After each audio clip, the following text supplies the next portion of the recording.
So I'm Walt Reid. I direct the Conservation and Science program at the David and Lucille Packard Foundation. And I'm Meg Caldwell, and I lead the ocean team at Packard Foundation.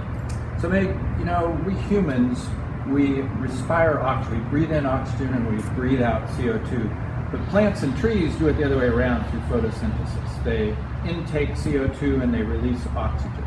So a great way to deal with climate change is to plant a tree.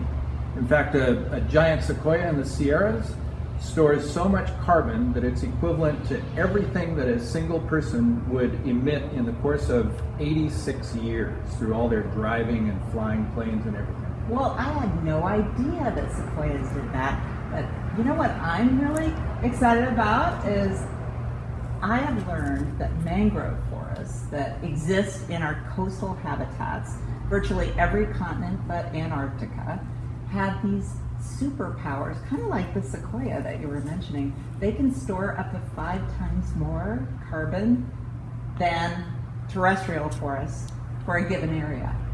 Wow, that's amazing. And the remarkable thing, though, is that when either those forests or terrestrial forests get lost, all that carbon that's been stored is lost. So they go from being a sink of carbon to being a source.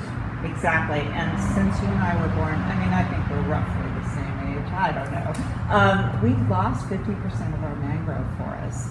And that loss can be the equivalent of 10% of carbon emissions. Wow. And the same is true for terrestrial forests.